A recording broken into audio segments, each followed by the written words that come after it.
No, no, okay, that's true. Hello, everyone, and welcome to all of you, and especially to Dr. Pettit. Thank you so much, Bill, for being here with us today. Before we begin, I just want to say a few words about the organization 3PDK.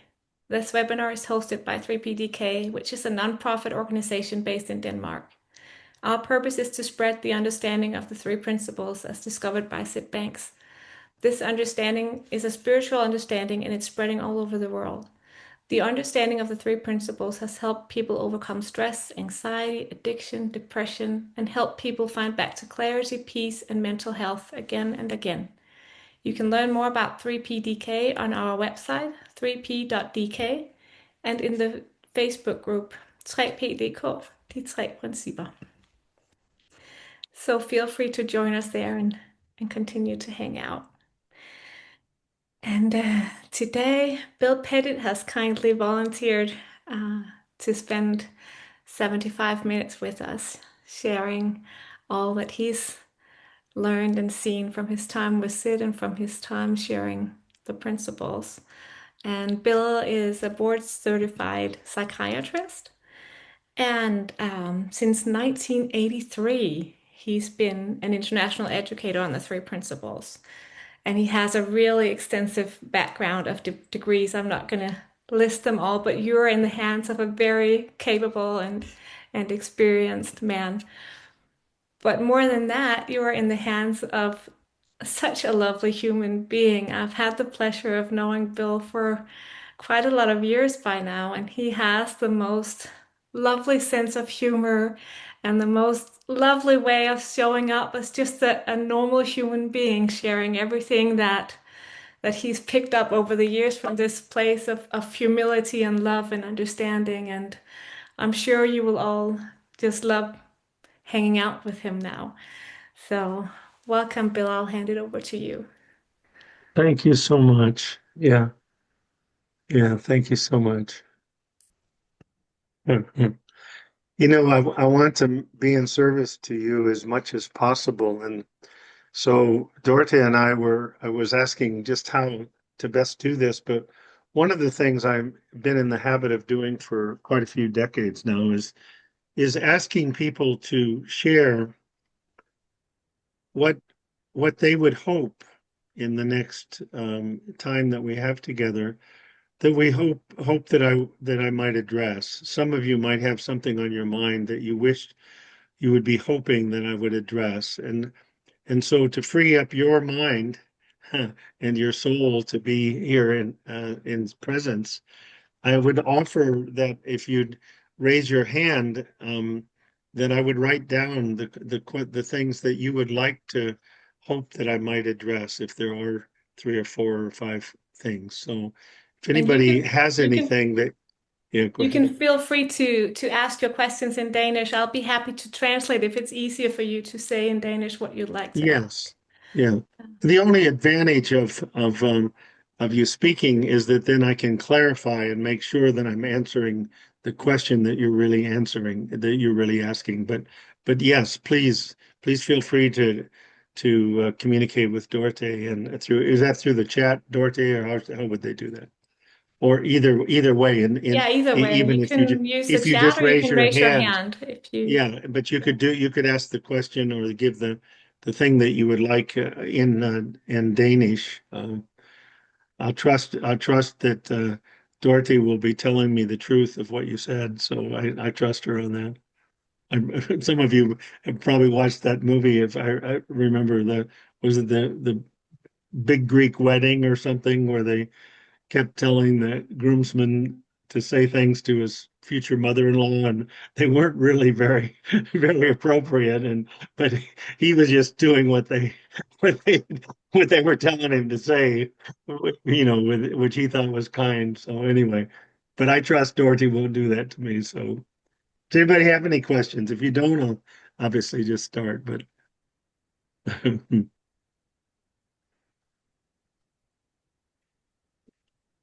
well, I'll just start. If something comes up, you can feel free to share that in my chat. You know,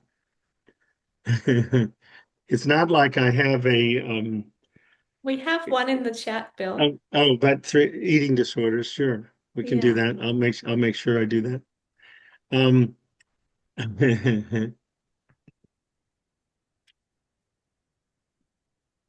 okay. And if anything comes up, please feel free. I don't have a teleprompter telling me what to do. I'll be in the moment with you and seeing what comes to mind. My youngest daughter, who is 39 now, she well, let's see, she turned 40, and yeah, she turned 40, and she was visiting with me for a week last week while my wife Linda was writing in West Virginia, and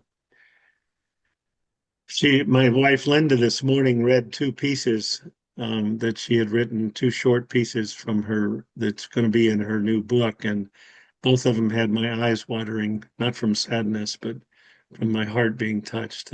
She's such a beautiful writer. But I spent time with my daughter, and we watched a movie that two movies that I would never probably watch, but but because I'd love to have my world get bigger, and we listened to watched a comedian that I know I would probably not take the time to listen to for an hour and 15 minutes, but because it was something she enjoyed, I just enjoyed her sharing that with me. And the reason I say that is I got a kick. One of the things he said is he said, I have a friend who has a tattoo on his arm that I really like. It says, comparison is the thief of joy.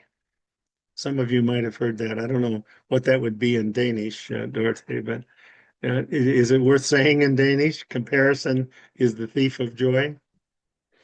Ja, sammenligning stjæler glæde.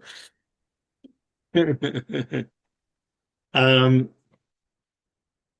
so we're still getting questions around innate health, high levels of vigilance, anxiety.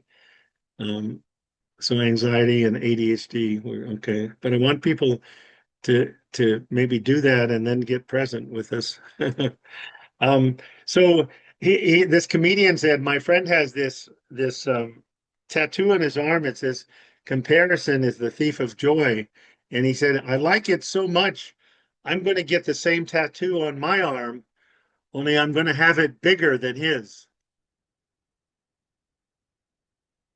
Nobody gets the humor of that. Comparison is the thief of joy. Anyway, never mind. My my children remind me frequently that I think I'm funny when I'm not. So anyway, well, anyway, yeah, two things. Thanks, whoever sent that. Two things. One, Dorothy and I were asking, what kind of right now is in for me present, and then the second thing is kind of what have I seen recently, because to me, this understanding this metaphor, and it is a metaphor, Mr. Banks, in the 26 years that I was with him, I don't know how many times he said, Bill, people forget that this is a metaphor. These principles are a metaphor. They're pointing to a spiritual truth.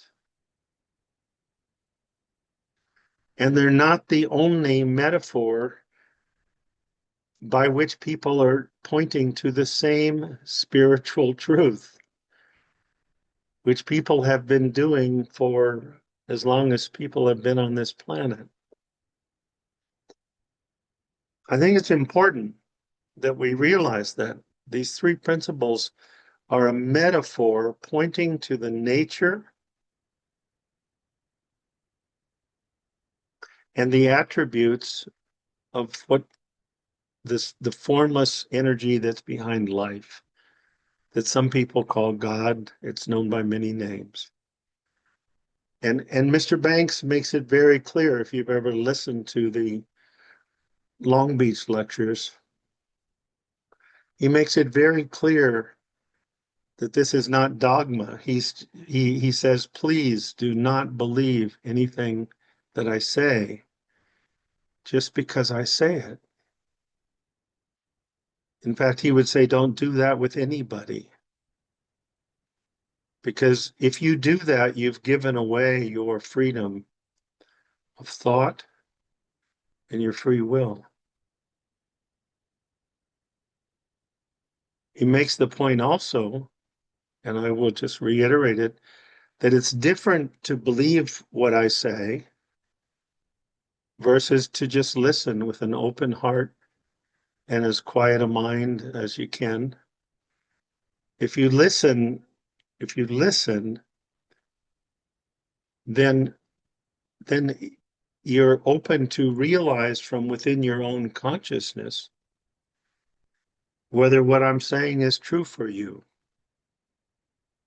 And if it resonates from within your own consciousness, not from your brain, not from your computer, but from within your consciousness, if it resonates as true,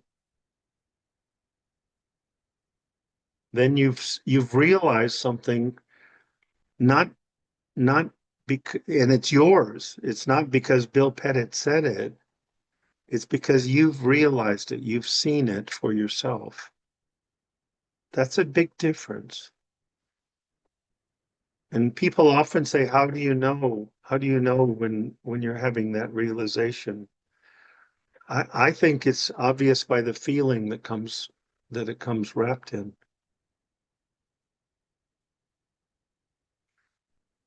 I can't say how many times Mr. Banks said wisdom always comes wrapped in a positive feeling.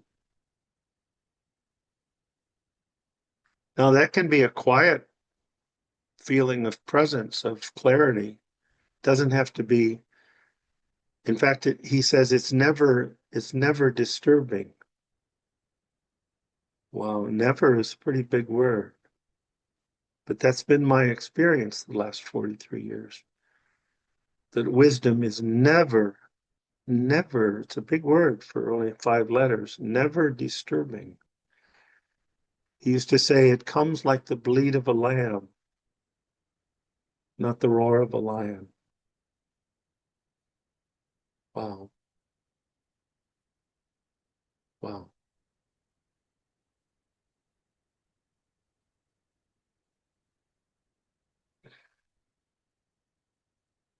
When I was a child in the 1950s in the United States, in fact, I realized we watched a movie which is out now. It's called Pressure. I don't know if it will. I suppose do American movies they come to, and then they're translated probably into Danish. But it's about the decision on D-Day when to cross the channel to attack Normandy. And it's riveting. It's riveting. But what I realized was that I was conceived about 6 months before World War II started. Sometimes when I go to the doctor's office, people will say, "What's your date of birth?" And I'll say 3 days before the Battle of Midway. Some people think it's funny, some people don't. Some people get kind of snarky and say, "Let me repeat, what's your birthday?" I say May 31st, 1942.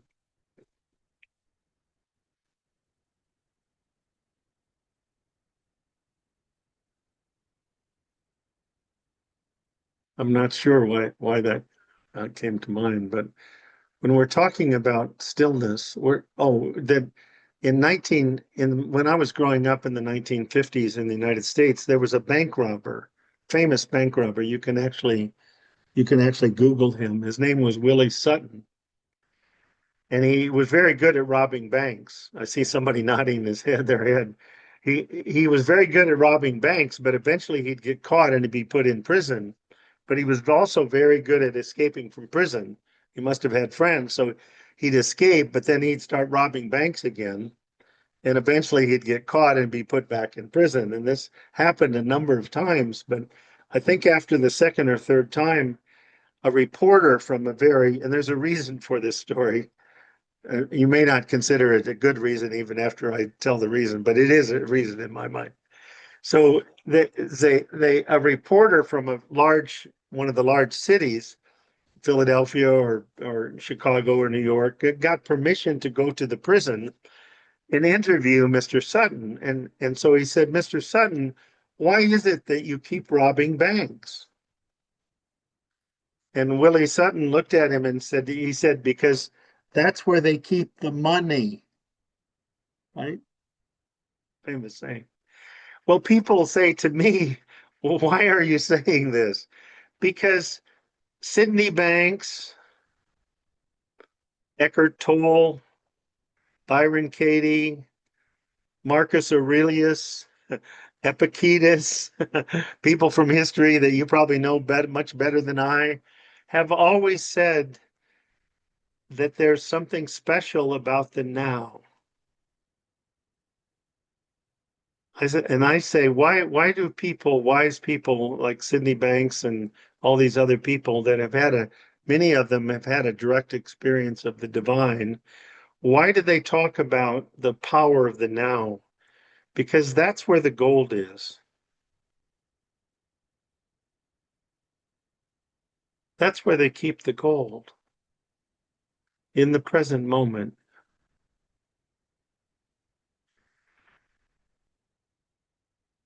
What do I mean by the gold?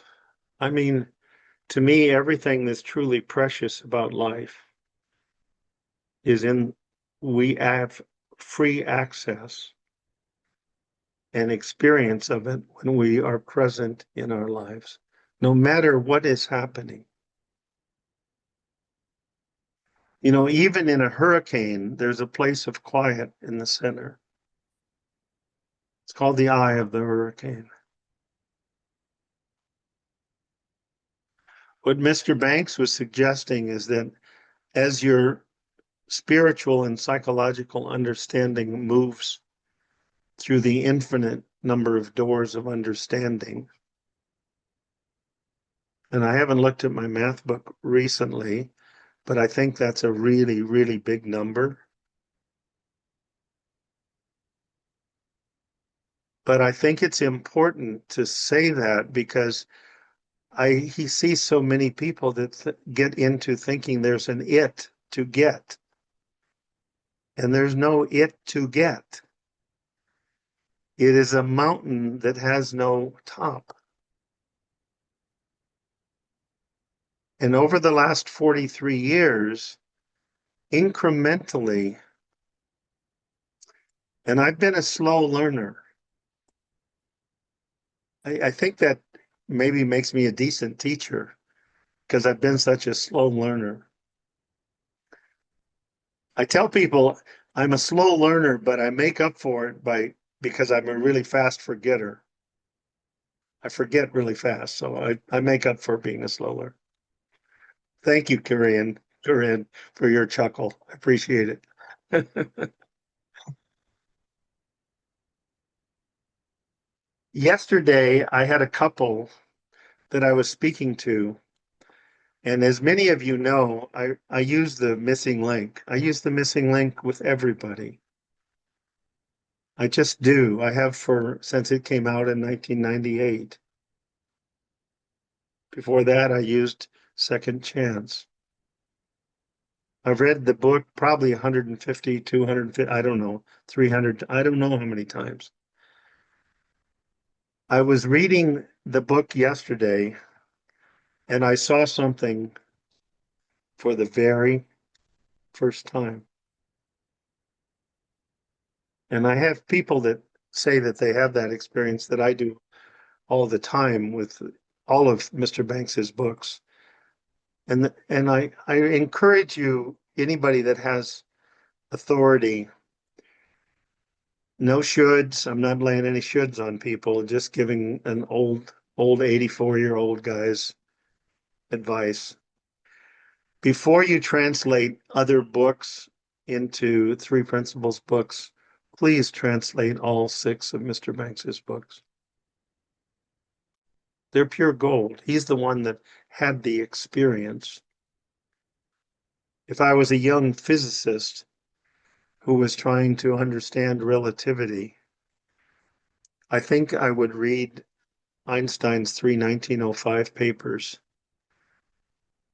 at least 70 times before I even looked at a second, third, or fourth generation's physicist discussion of relativity. That's just the way I see it. So somebody might there be saying, what is it you saw? Well, it's on page 85 of the missing link. And as you think, so shall you hear. Wow, I got hit like I like a truck hit me in the chest.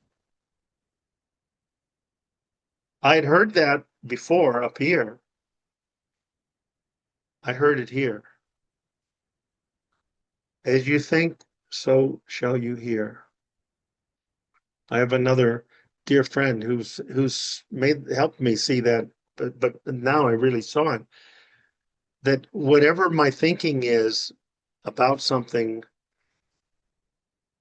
it will affect how I hear, how I listen to that person or that situation.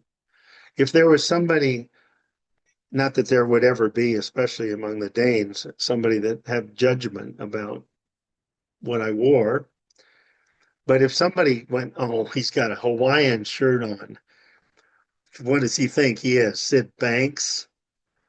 If somebody started thinking that about me, it could do that because we can use thought in a million different ways. What an arrogant whatever, right? Well, do you think how many people think that might affect their hearing of what I had to say during this 60 minutes? Would you say it probably would? And I think it's something that we don't realize often, that the way we think about a person or a situation is in that moment affecting how we hear, what we hear, what we make of what we hear. The same is true of how you think is affects what it comes out your eyeballs, and it affects what you see. One of my favorite stories on that, and some of you have probably heard it, was my father. My father came, and my mother came to live with my late wife and I in 1990, let's see, 1986 in Bradenton, Florida. And it was 3 years after I'd met Mr. Banks. And I'm going to stop here. I'm going to try to, for an Irishman, to give you a stop time is pretty special. But I'm going to try to do my best to stop at 10:30, 30 minutes after the hour, and so we can have some discussion.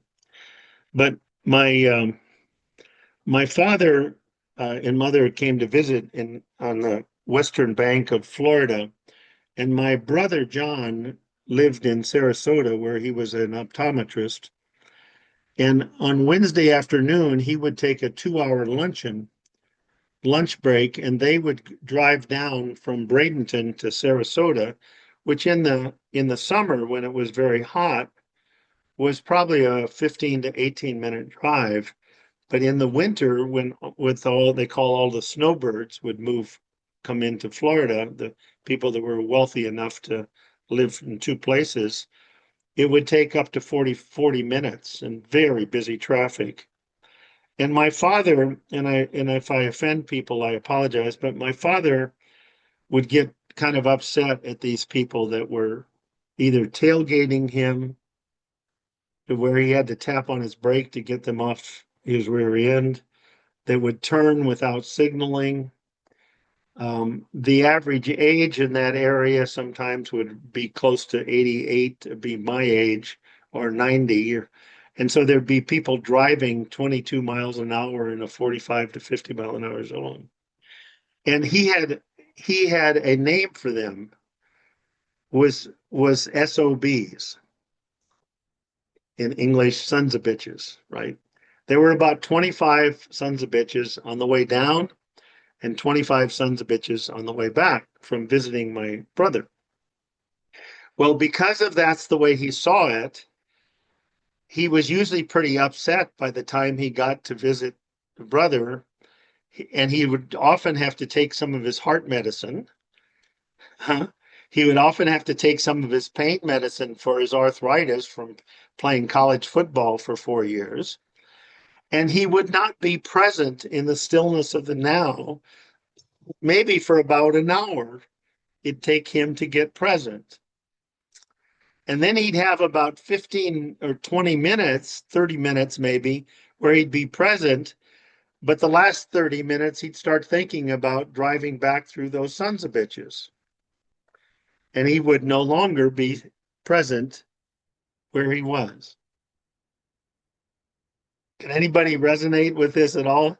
Not that any of you have ever done that, anything like that, but you know people, you have relatives, neighbors. Yeah, okay, I got it. So my mom and my dad were coming to a program that I was doing at a local hospital on Wednesday evenings for 2 hours. It was called Less Stress, More Joy. I don't know that I've ever, it's a great title. I still use it sometimes. Do you know anybody that would like to think it was possible to have less stress and more joy, that wouldn't be excited to hear about that, right? So they had come to about 3 of my programs, my 2-hour programs, which were basically on the metaphor of what the principles were pointing to, the connection between our spiritual nature and our psychological and physical nature. And so I came home from work that evening, and my parents had their own TV room, and we had 2 little ones at the time and a 6 and an 8-year-old. And before I went to them, and sometimes the 2 little ones would come and grab my legs, and I'd have to walk with one of them on each one of my legs, But sometimes I would get a chance to say a quick hello to my parents. And I peeked in and I said to my mother, I said, how was your trip to see Johnny today? She said, it was wonderful. She said, we had a wonderful time. Well, the we had about 20 E's in it, right? And I knew she was including my father. And she said, and then my mother was petite. She was about 5'2". She was a little lady. Her eyes sparkled, her big blue eyes. She said, you know what, Bill? There were no SOBs on the road today, not one. Now, I played the devil's advocate, said, Mom, I'm sorry, but I know that road. It's full of SOBs. No, she said, you can ask your father. So my father is reading the sports page, and he's a big man with red cheeks and pink cheeks. And he had the nickname Pinky Pettit, right, because of his pinky cheeks. And I see him smiling, right, as he's hearing what's going on. So I come over and I said, Dad, I said, how was your visit? He said, it was wonderful. He said, a wonderful visit. He said, I never realized they'd been driving down there for at least 5 months. He said, I never realized what a beautiful drive it was. The scenery is magnificent. The water and he was present for the first time, truly present. I said, okay, I'm glad. He said, glad your visit was good. He said, it was wonderful. I had a wonderful visit.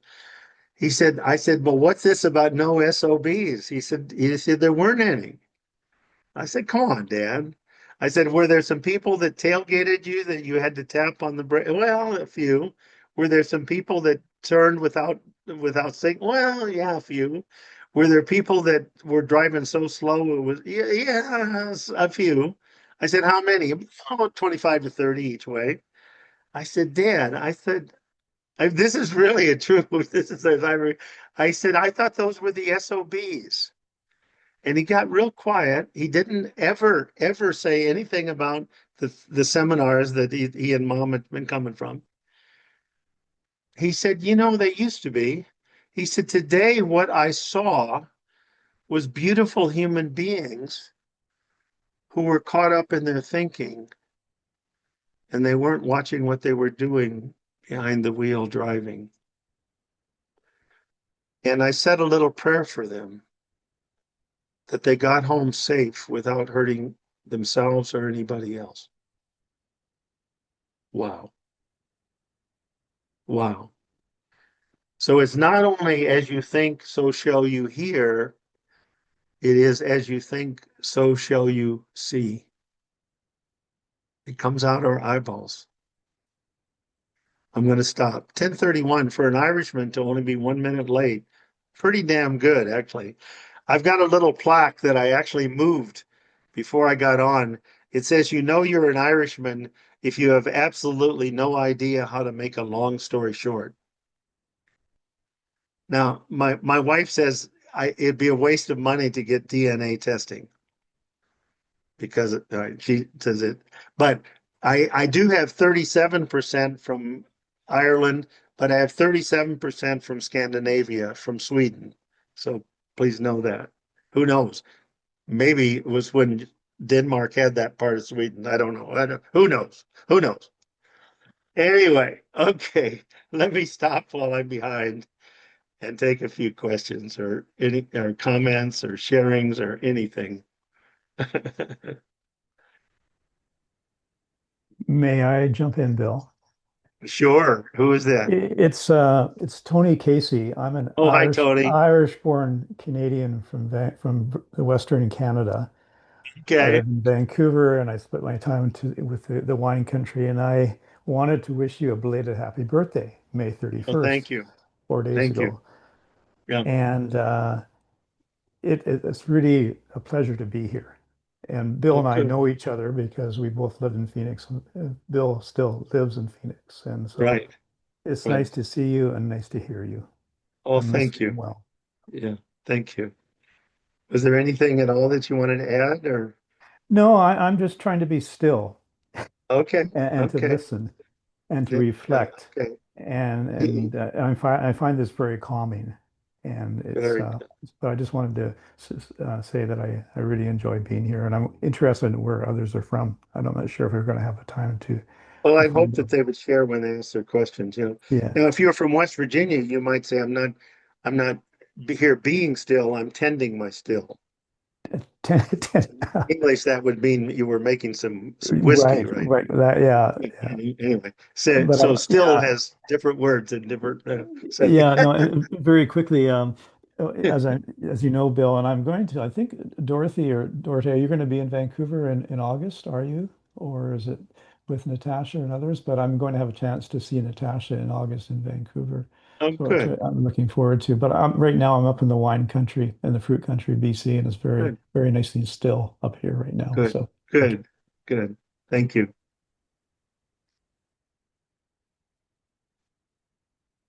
And I've got my three things too, my eating disorders, my anxiety, and my ADHD, but I will I will see if there's any other discussion. We've got some time. Know me?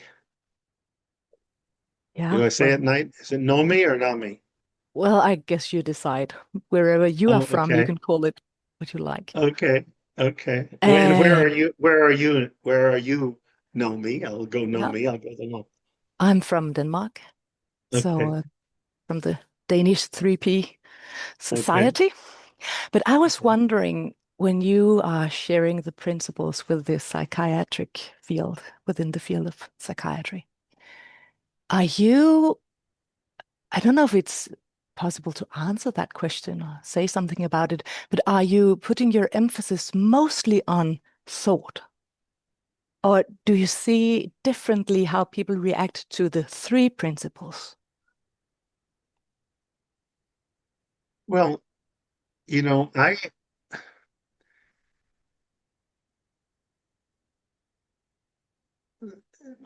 let me get quiet here. Let me get still so I don't because have you ever noticed you get certain thoughts that get triggered by certain things? Yeah.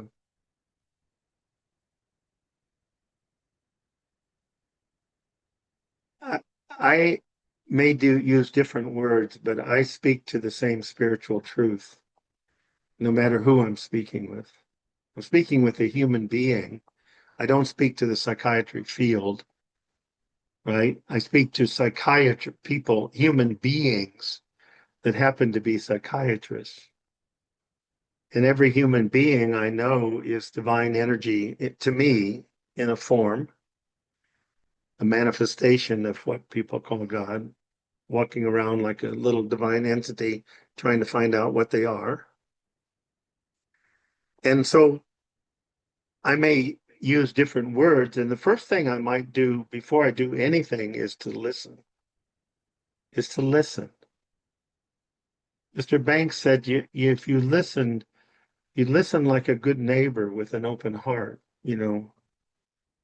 And so if I truly listen to this person that happens to be in psychiatry, or this group of people that happen to be psychiatrists, and I truly listen to them, then I kind of am guided by divine mind what to say. Just as I've been guided many times in the last 43 years, some of the stories you've told, and they sound like self-aggrandizing, but they're not. In that, like when I was sitting with that woman at West Virginia University, when I was covering for one of the psychiatrists that was on leave, who wasn't a three principles. He didn't embrace the three principles, but he saw that I was a compassionate, knowledgeable psychiatrist who cared about the people I served. So he asked me to cover him for 2 weeks. So my first patient is this, and I'm sure, suspect you've probably heard the story, this 26-year-old graduate of college who is married and has a 6-year-old child, who's admitted for the 5th time in 7 months. And I'm not sure the other times, but she's in a full-blown psychotic manic episode. She's been awake for 44 hours. She's on 2,100 milligrams of lithium. She's on 800 milligrams of quetiapine, which in the United States is Seroquel. It's an antipsychotic mood stabilizer. The maximum dose is 800 milligrams. And she, with that, is still talking about 285 miles an hour. And she's talking gibberish. She's trying to communicate something, but it's being experienced by people as gibberish. And I didn't know what I was going to do. I had no idea. And I say this because this is the same way that I would talk to psychiatrists, or I would listen and get present with them and get still. And what came to me as she was talking, I couldn't understand. I thought maybe if I get quiet enough, present enough, I'll understand what she's trying to communicate as she's rapidly speaking so fast. And I saw nothing. I could make no sense of it. And I had no idea what to do. So I just listened. And it came from within that place of consciousness that spiritual wisdom guides us. Ask her to hold up her hand when she can stop for 45 seconds. Now, my intellect doesn't want the next step. It wants the next 10 freaking steps. But I've learned to be grateful for the next step. And to know that if I take that step, the next step will be given to me. So I thought, oh, I can do that. I said, Molly, hold up your hand, please, when you can. I know it's hard, but when you can, hold up your hand if you can stop for 45 seconds and let me speak. It wasn't immediate, but within about a minute, she raised her hand. And I said to her, in that moment, then it came to me, oh, say this. Oh, okay. I just opened my mouth. I didn't know what was going to come out. And I said, Molly, you are perfectly mentally healthy. You just don't know it. You've gotten caught up in some paying attention to some negative thinking, and it has dysregulated your physiology to the degree and caused epigenetic changes, and you turned off some genes and turned on other genes to where you can't even communicate.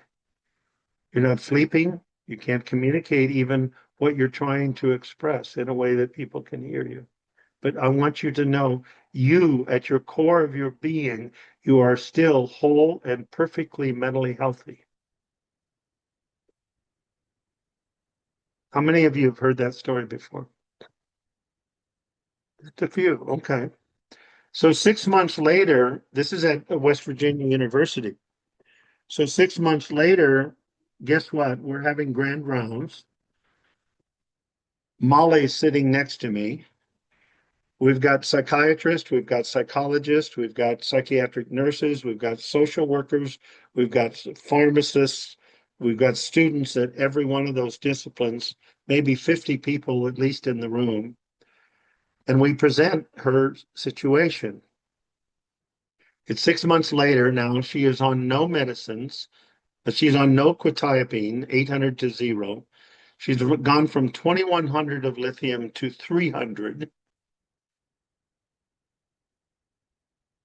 She's in nursing school, fast tracking to become a nurse, and she had a bachelor's degree. It was only going to take 18 months to become a nurse at West Virginia University.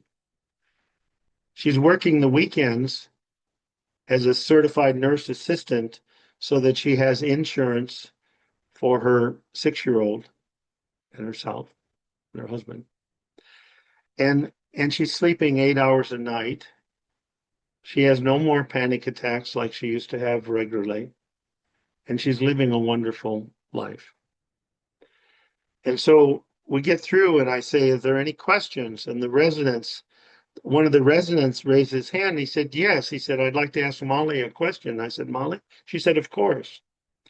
She was a cute little gal. She really was. She actually presented a 3-day program with my wife, Linda, and I later. And the resident said to her, said, Molly, what did you think when Dr. Pettit, in the midst of your florid psychosis, where you are very, very psychotic and you've been awake for 45 hours, and he tells you that you are perfectly mentally healthy? What did you think? And Molly got a cute little smile on her face. And she said, well, the very first thought that I had was, oh my God, they have given me a psychiatrist that's crazier than I am.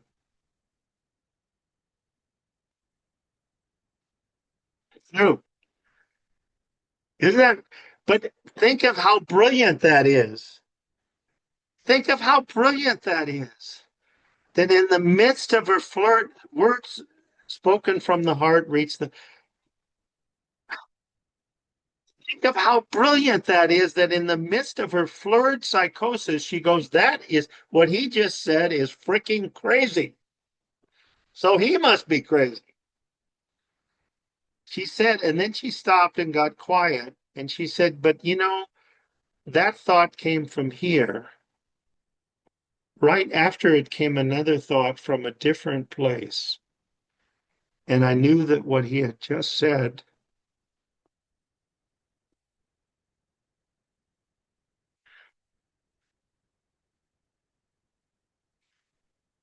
was completely true.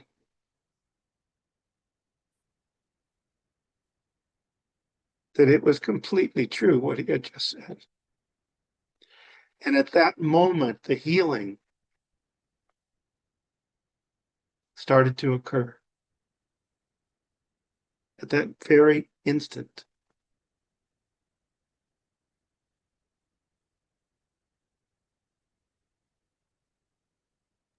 My late wife, Sue, who wrote a book of poetry,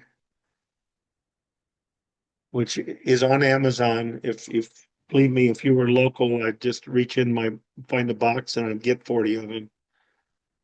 It's called Coming Home Poetry. It was written over a weekend when we adopted our our second adoptee little girl, who's half Welsh and half Puerto Rican and is gorgeous and still a wonderful lady. And I'm trying to think why I'm thinking of that, something about that, but the wisdom in there is so powerful. Well, Bill, if you don't mind, can I add a story to that? Absolutely. Because that just goes to show the kind of lovely being you are. Because when I first met Bill, I was a very overwhelmed mother of five. And I had a conversation with Bill, and afterwards, dear Bill sent me 2 copies of this poetry Mm, out of his own pocket. mm, And you couldn't buy it in Denmark at that time. Now they have it at the Tre Principper, if you would like to get your hands of it.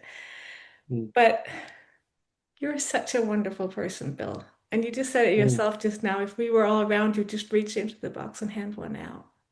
mm, And so Bill is not just preaching what he's seen, he's living it and living it from this place of love all the time. And I can really recommend the poetry book. It's so down to earth and so on point. You can't help but be touched and maybe laugh a little along the way and shed a little tear. So yeah. Thank you. You know, the only thing I would disagree with you on what you just said is that I'm that way all the time. I would disagree with that. You know, Elsie Spittle one time, George Pransky was introducing, everybody know Elsie Spittle, whose husband worked with Sid at the pulp mill and became with a high school education, came to be a consultant to big businesses, even in Europe. But um, George Pransky was introducing Elsie and he was saying all these wonderful things about her. And then Elsie finally got to speak and she said, well, that was quite an introduction. And I want you to know everything he said is true. Everything he said is true, except when it isn't. And I say that because it's important that we're gentle with ourselves. That Sid made it clear, listen, we're going to fall asleep. But as we see more, we're going to wake up quicker. But we're going to fall asleep. Then we're going to wake up quicker. And I encourage you to be gentle with yourself. Be gentle with yourself. And he said, we're going to create psychological viruses, envy, fear, insecurity. But we've got a virus detector. It's our feeling level. And the more sensitive we get to the living in a nice feeling, a quieter feeling, a still feeling, a compassionate, loving feeling, the more we get sensitive that when we lose that, it's a gentle love letter to leave our thinking alone until we feel better. I'll say that again. It's not rocket science. When our feeling level becomes anything rather than lighthearted and loving, if we become sensitive to that experience of that, it just summons us to the stillness of now, to the present as best as we can, to leave our thinking alone until we feel better. And I had a person recently who said, how do you do that? And I just thought overnight, I didn't really have the answer for him yesterday when we were talking, but I'm going to email him because he happens to be a wonderful surgeon. And I know that his reputation of a surgeon is that when he is at the operating table, he is there. He's not in his head thinking about X, Y, or Z from yesterday or tomorrow. He is present. So I'm going to text him later today or email him and say, Joe, do what you do when you get present to operate on somebody. Because he said, I don't know how to let go of my thinking. Bullshit. He does it every day when he goes into surgery, if not many other times. We all know. Anyway, so I see a couple that Nomi, maybe, thank you, Dorothy. Nomi, did you have Yeah, it's just a follow-up? I just want to say thank you because you just made it very clear that with my, intellectual answer or question, Question? you gave the heartfelt answer, and it just made me see that, when we say we are sharing the principles, it's very easy to hear it like we are sharing it and giving it out so you can have it, or sharing it. But no, we are in this together. We are sharing, we are living, sharing, we are living it together. So we cannot not be in it together. So it's just And I would do the same with, my point is, my long-winded thing, I would do the same with a group of psychiatrists as I did with that lady. I would listen quietly, be present, and I would, even though it might sound outlandish, and it does sometimes, I would say what was given to me to say, yeah. And knowing that it might only be 1 in 8 that would wake up. yeah. But But thank you. that It was one psychiatrist that woke up would affect hundreds of people and other fellow physicians, and 1 in 5 of them would wake up. yeah. So anyway, thank you. Thank you. Martin. Yes. Hello, Bill. Hello. I don't know Where are if you? I'm Are you in Irish, but Denmark? say again? Pardon? Are you in Denmark? Yes, I live in Denmark. Yeah. Okay. I was actually, I'm trying to be not very Irish, so I'll try to keep it short.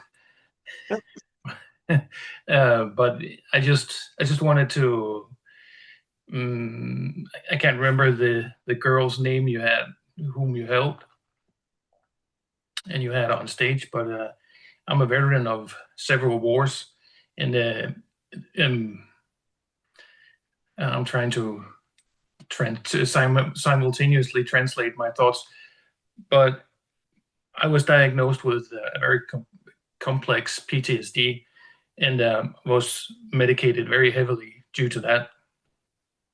And I didn't have any Bill Pettit by my side. So at some point, I know something inside me told me that I had to stop this insane medication. And I cried a lot. Still do when I tell it.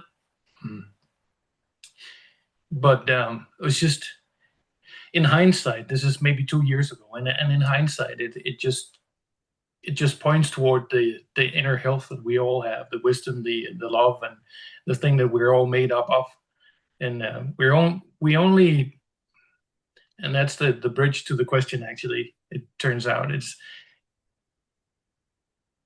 I was only as sick as I was told I was, and how hard I believed in it.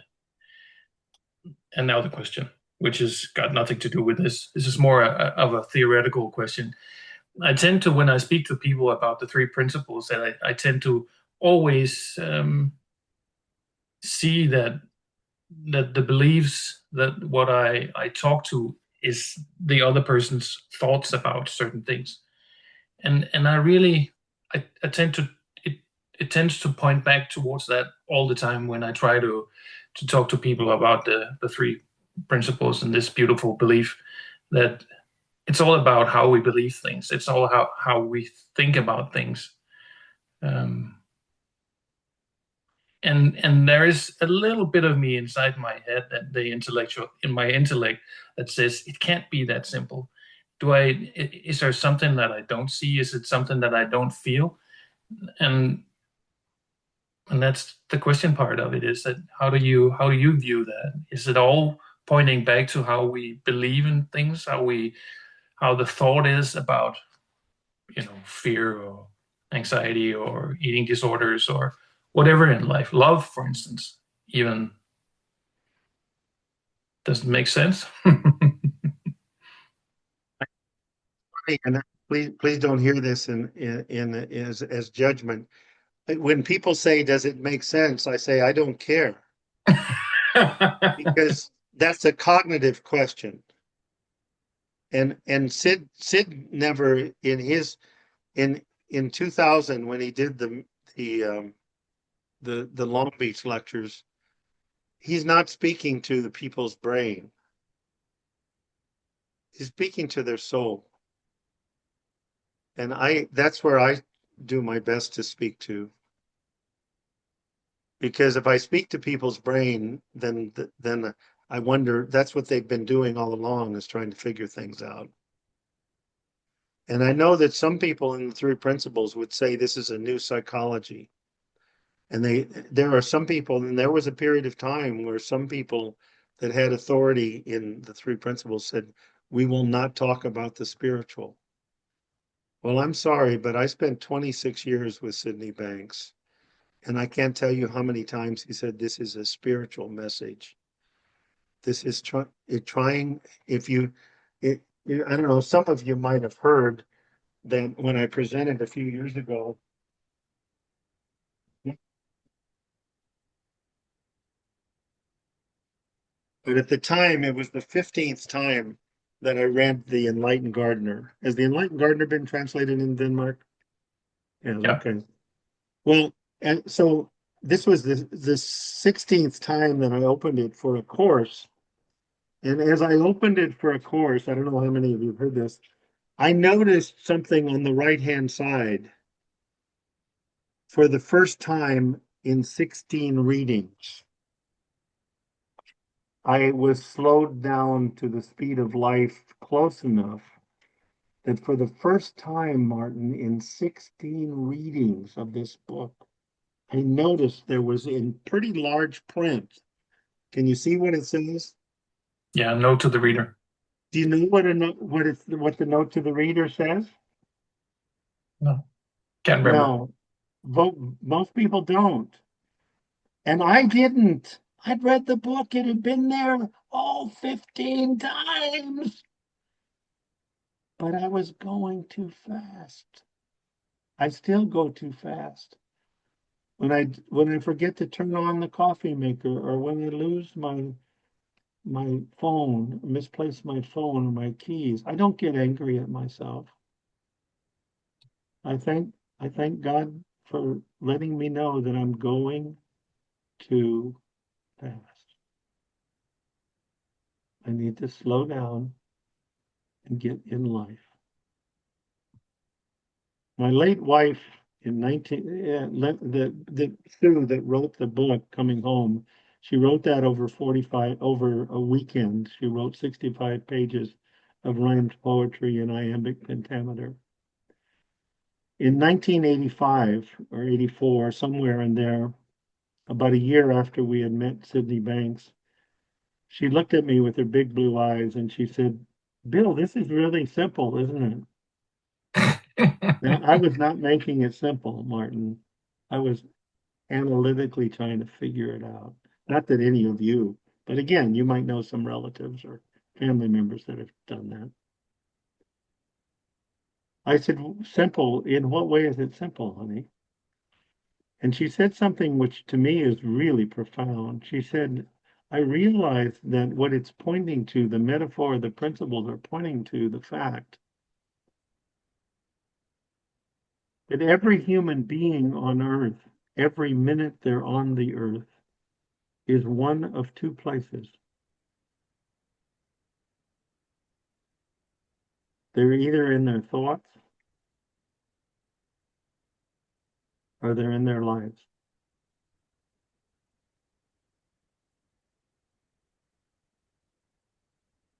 Say it again. We're either in our thoughts or we're in our lives. Those are the only two places to be on this, while we're here on earth, in our second home before we go back home. And I'll give you an example. Happened to be in the Czech Republic, and I was walking 30 minutes one day, and I saw a number of Czech children playing. They were laughing and talking and running, and they were having a really, really good time. They were in their life, not in their thoughts. Yes, were they thinking? Yeah, I know some people say, I just want to stop thinking. I said, no, you don't. That's when they turn That's when they turn the machine off. You don't want that. But you want to not be in your thoughts except when you need to be, to figure out what time you need to leave to the airport, or something, how much money you have to save in order to buy something that you need or want, or that's fine. But to me, 97% of life is not about analytical thinking. It's about being in the present moment with a quiet mind and listening to the wisdom that's guiding us. I don't know why we would think that every animal on earth and every plant and every flower has a guidance system that's guiding it every moment of its life. Why would we think that we weren't given a guidance system that's guiding us every moment of our life? Now, one of the differences is we can override it, that wisdom, with our own personal use of divine thought, which is gifted to us along with consciousness and mind to navigate through this experience called life, this spiritual theater called life. We can override it. But anytime we do it, it's going to affect our feeling level. I like we've been given a virus detector. I like we've been given a Geiger counter. I was with the nuclear power submarine people in Groton, Connecticut for 3 years. And if there's a leak, a nuclear power leak, even if it's really, really small, is it important for you to know that? Yes. So you want a really sensitive Geiger counter. The reason, if we become more sensitive to a feeling level, to leave our thinking alone. Now, again, I see a lot of people that say they're teaching the purity of the principles, and in pretty much all of what they teach, some people, is that you're feeling your thinking and you're creating your experience. Every experience is thought created, either conscious or unconscious, and that's true. But to leave your thinking alone when your feeling level changes, it's easy to do. It's hard to do if you think that all you really have is your computer that's now having a little virus, and you can wait until the virus clears to use your brain again. But if you know that not only is that true, but that you have a spiritual wisdom within your consciousness that is beyond and before the intellect. If you know that with a larger and larger font, because I think we can know that at a 12 font, at a 20 font, at a 36 font, at a 48 font, and it's different at each font. The knowing is knowing, as Sid would say. And it's incremental. But if I know that I have a spiritual wisdom within my consciousness, it's not a hard decision to leave my thinking alone when it's not giving me the answer or when it's leading me away from love and understanding. It's an easy decision, and I make it much quicker. Now, has it been incremental for me? Yeah. Like I said, I'm a slow learner.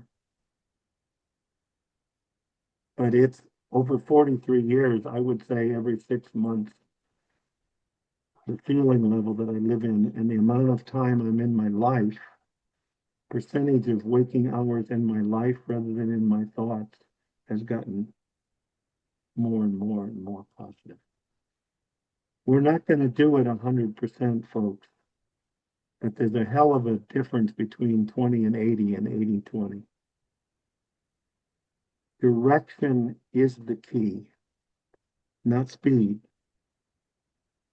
Once you get turned in the right direction, just be grateful. And gratitude Sid said, there's nothing wrong with wanting to care more, wanting to see more. He said, but if you try to see more with your intellect, you're going to take yourself in circles. It's okay to want to see more. And the way you see more is have gratitude, be filled with gratitude for what you have seen and what you do have. And 100% of the time, that feeling will carry you forward to see more. Again, I haven't looked at my math book recently, but I think that 100% is one of the higher percentages. Now, I'm aware of the time, but I want you to know that it wouldn't take anything at all for me to go 90 minutes, but so I would be fine with that if those that wanted to stay on. But I do, because I do want to address the three questions that were placed, but I also want to address, if I can, I want to address the complex PTSD question, because that people really believe these things exist. And what they are is they're labels trying to describe the grain of truth is, and I love George Pransky. If you haven't, is the Relationship Handbook translated into Danish? That's the one book that I think that I'll make an exception that even if you haven't got all of Sid's books, once you get through, I would think the Relationship Handbook by Dr. Pransky and his wife, and then there was at 80 after 25 years they added 80 pages where they talked about the principles, because when he wrote the book in 1991, he didn't feel comfortable mentioning the three principles. He didn't, right? But it's powerful. And I had over 100 teenagers say that reading that book was the best book they had ever, the number one, the best book they had ever read in their entire life, and that it had transformed their relationship with their parents, their siblings, their peers, everybody. Now, what's amazing about that, this is a little side thing on the Relationship Handbook. What's amazing about the Relationship Handbook is that every example except two are about married couples. So these teenagers saw that it was not a marriage book, it was a relationship book. It was about relationships. So I encourage that. But let me talk about, Martin, have you heard me talk about Ophir Meyer? No, sir. Okay, well, Ophir Meyer, I went to Israel in 2008 with Rabbi Shaul Rosenblatt, and we did a program on the body of water there. Would that be the Mediterranean? Or anyway, at a kibbutz, we had 27 soldiers from the Lebanon War. And I want you to know that we could have 27 Lebanese soldiers. We're all human beings, and war is crazy.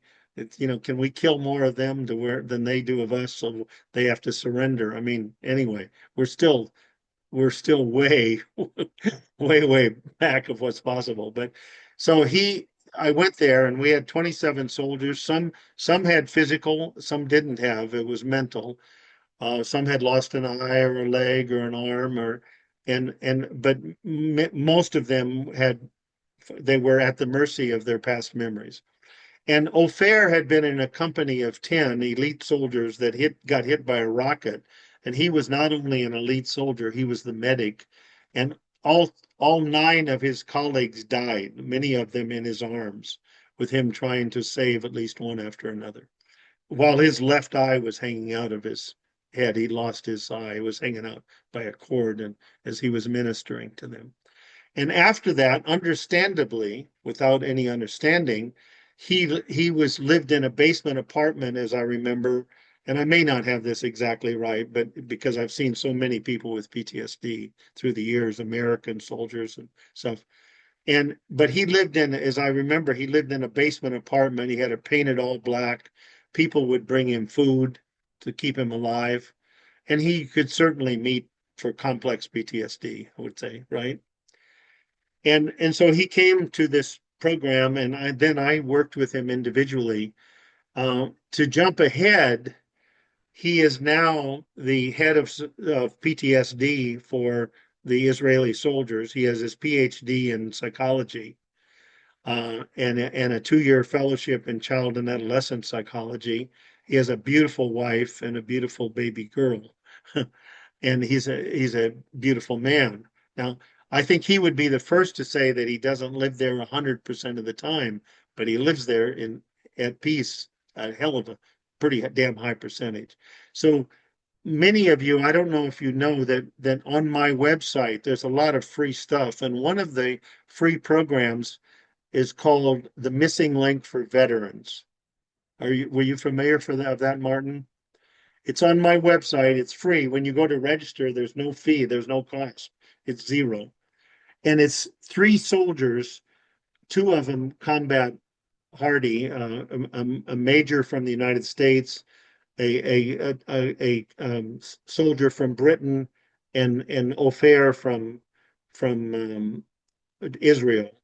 And Judy Sedgman, who was my mentee and now my colleague for many years and sometimes my teacher, the 5 of us did this program where we went through page by page.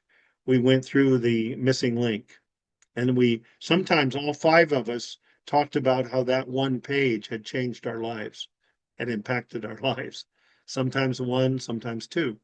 So this one day, Ofer comes to the program when we're every 4 or 5 weeks, when we could all get together, or 3 to 4 weeks, we get together to videotape for an hour or so, 3 20-minute sessions. I think we usually did it in 20-minute sessions, knowing that people who were struggling with PTSD would have trouble maybe longer than that. So Ofer came this time, and this was before he was in a committed relationship where he eventually got married. It was probably 2018 or something like that.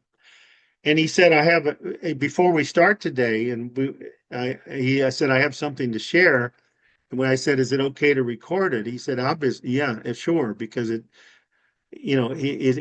shows what I'm grateful for, that I've seen, that I'm not frightened by my experience. Sid has been quoted many times. I've never seen it in writing, Dorothy, if you ever see it. But in writing, I've never seen it. I've never found it. But it sounds like something he would say, that if people were not frightened by their experience, the world would change within a very short period of time. Now, so here's what the story he told. He and 2 of his buddies, and this was when he was single and a young guy in Israel, they decided to go to Barcelona for the weekend from Tel Aviv. And they were going to go on the beach and probably have a few beers and maybe meet some ladies and have a really nice time. So they come out of the airport, and I used to kid Ofer. I said, you didn't do very good reconnaissance, because people always send people ahead, right? Say they walk out of the airport, and they hadn't realized that it was a national holiday in Barcelona. It was a national Spanish holiday. And they were shooting off fireworks like we do in the United States on the 4th of July. And as the explosions went off in the air, suddenly Ofer his heart's going 160, because again, it's thought created, but it's not conscious at that level. Your limbic system is very fast, and his heart is 160. He's breathing like this, and he's sweating profusely. Now, most people would be really frightened by that experience, would they not? Yes? No? Yes. Ofer had no fear at all. He said, I am so grateful because I knew what had happened.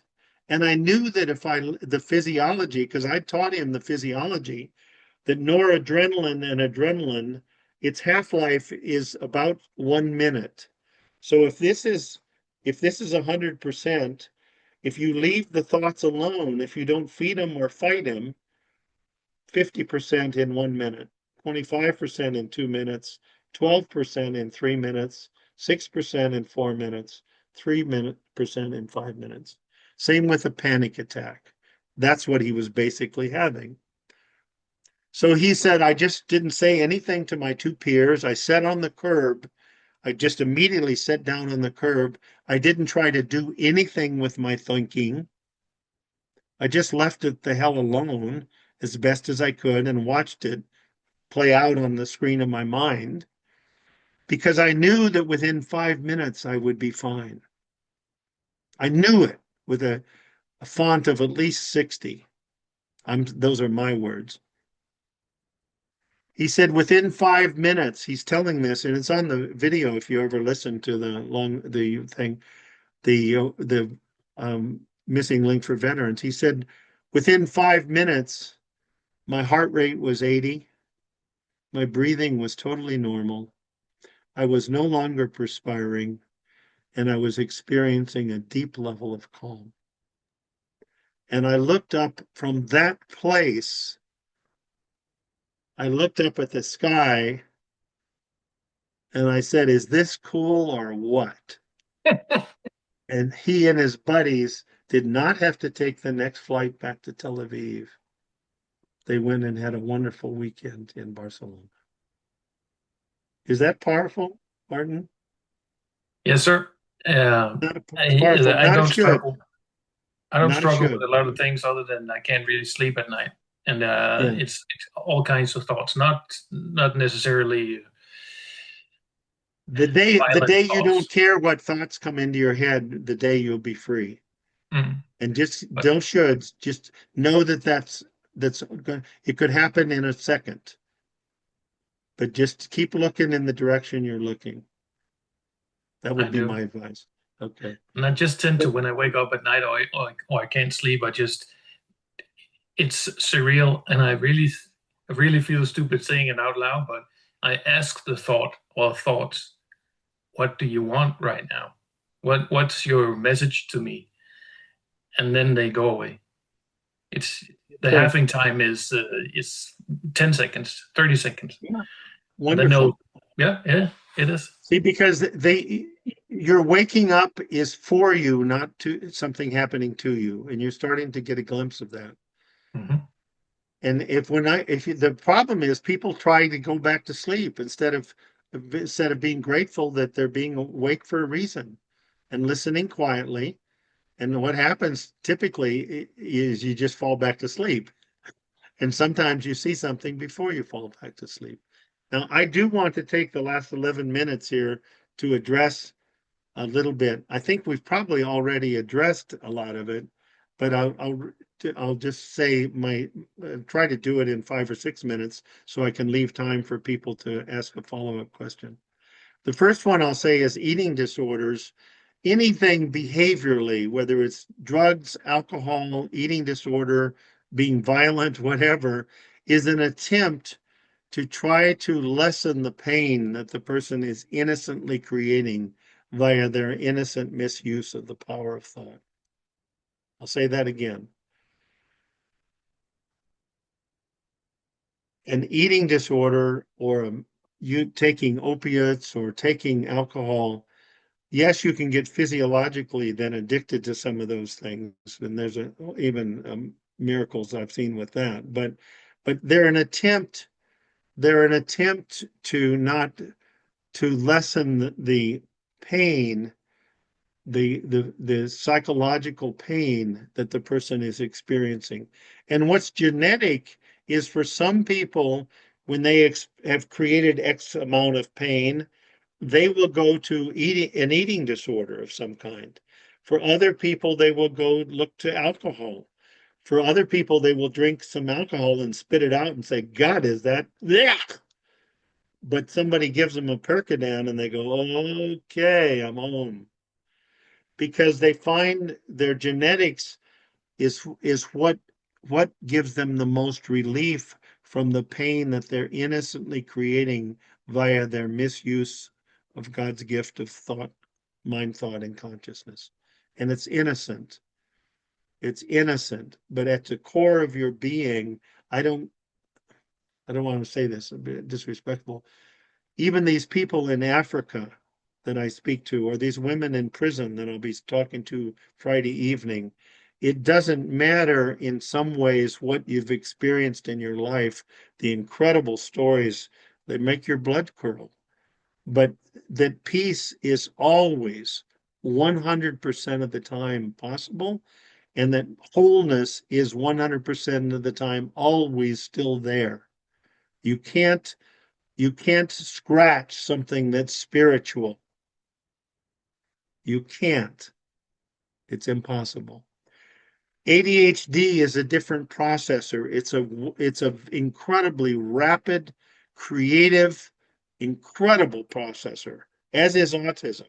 But that's me. And on my website, there are two interviews with Elizabeth Lovius on the autism processor with two mothers, one of an adult and one of a child, and two people with ADHD processor, both of whom now see that as an incredible processor gift because they're more creative and more than 99% of the people because of their processor.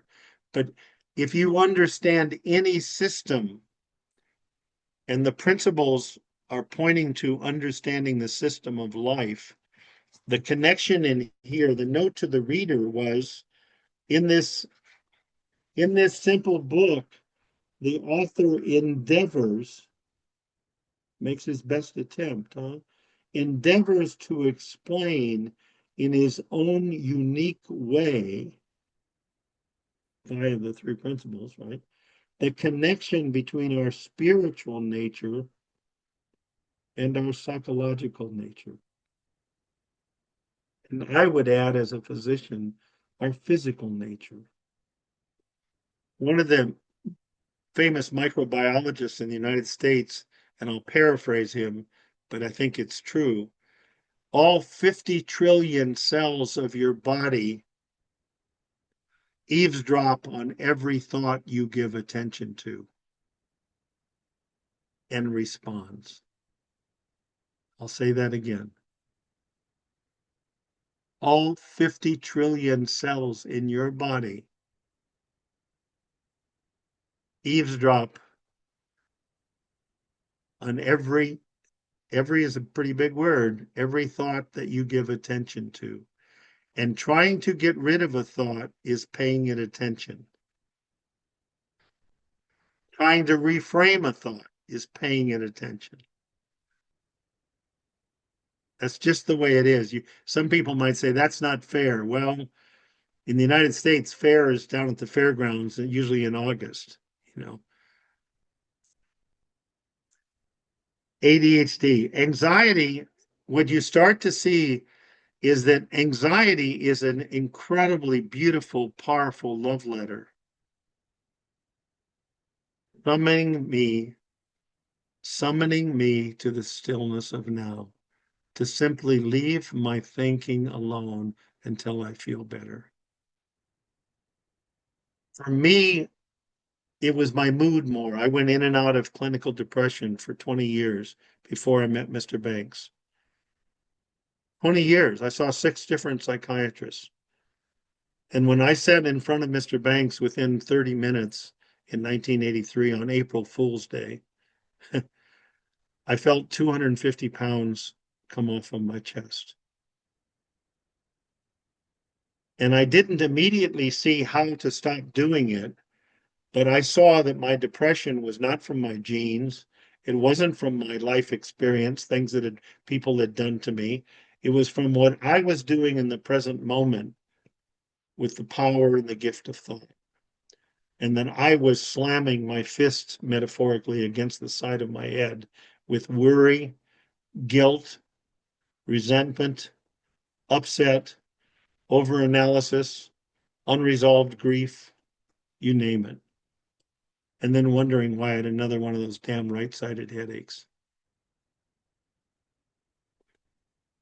And in seeing that I was the one doing it was really hopeful, because I thought my depression was from things that had already happened or things that I had absolutely no control over.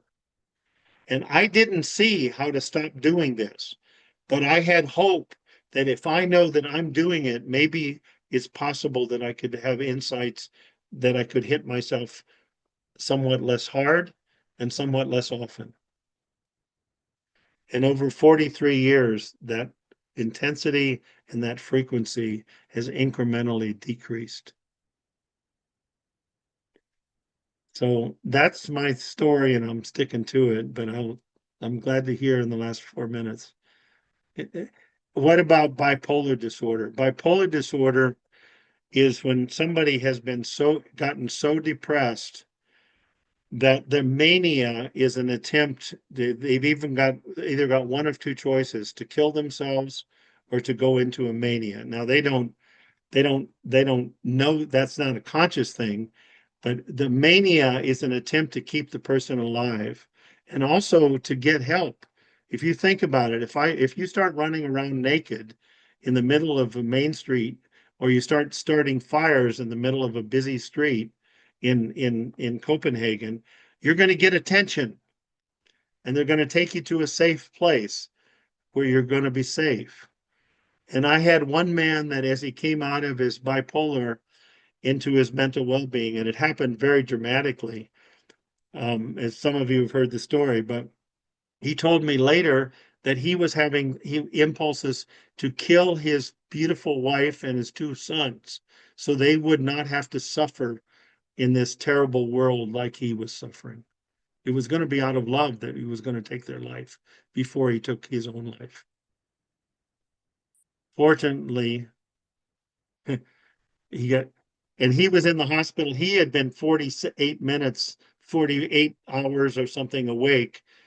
And I came in, and they had been giving him magazines to rip up over the night.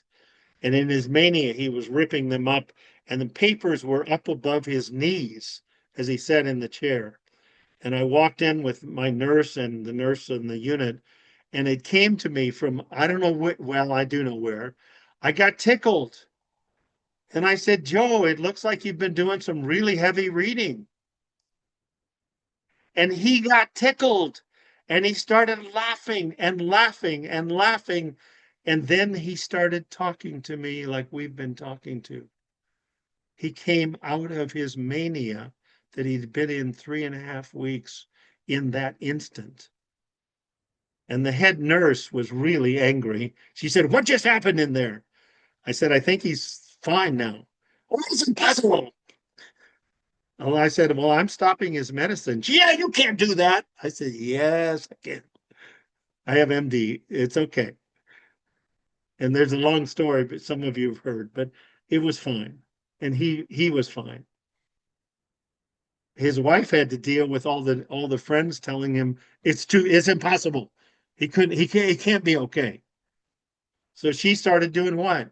She started worrying about him, and then wondering why she had started having stress-related symptoms of migraines and irritable bowel and not sleeping. Give me a frickin' break. Love has nothing to do with worry. When my wife died, I meant it. It sounds arrogant.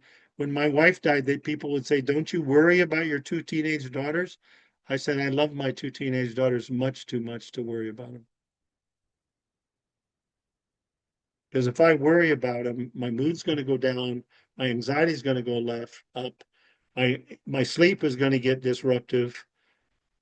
I'm going to have physical symptoms. I'm going to be much less able to be present and still in the now with my daughters. And I will be the one that will have taken myself away from there. I can stay on a few more minutes. I realize that as an Irishman, it's hard for me to stop. But so, Dorothy, I'm fine if you want 5 more minutes to see if anybody wants to say anything.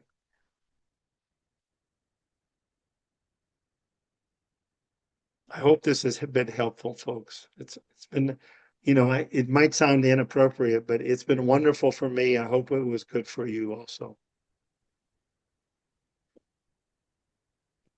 It's been very wonderful to listen to you, Bill. Thank you so very much for taking the time to come on a call with all of us.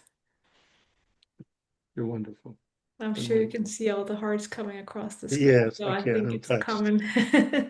I'm touched. I'm touched. Thank you.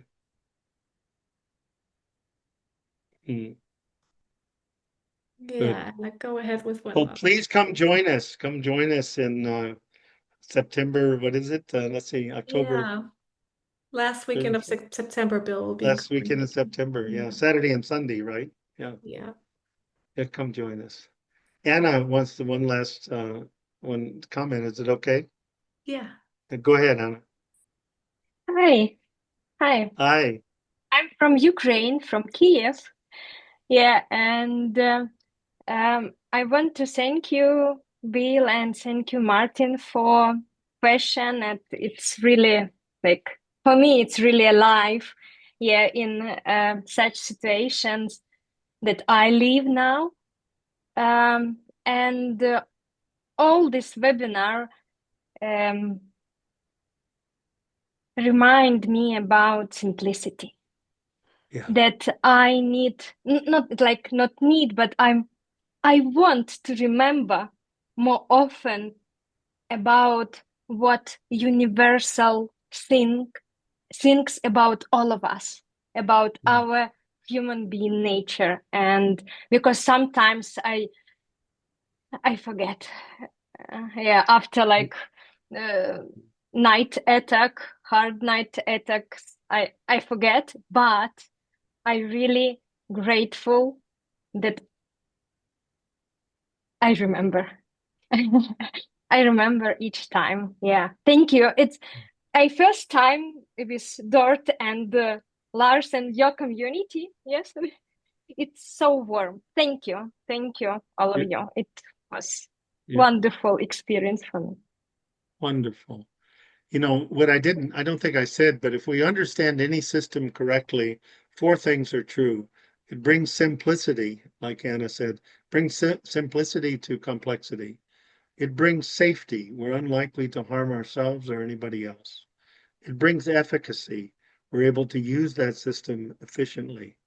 And it brings predictability. We're not going to be surprised very often. If you know any system, whether it's electricity, gravity, or life. But it includes, if it doesn't include the spiritual, the formless energy that we truly are at our essence, then a big piece of the puzzle is going to be missing, and it's going to seem very complex and very mysterious. So, is this a good place? Shall we stop while we're behind? Yeah. Is this okay, Thank you very Dorothy? much, Bill, and thank you everyone for showing up and sharing love through the screens and asking your questions. Laughter is a 180-mile speed train to the present moment. It's hard to be laughing and still be caught up in your thinking. Have you noticed that? Okay. Good. You.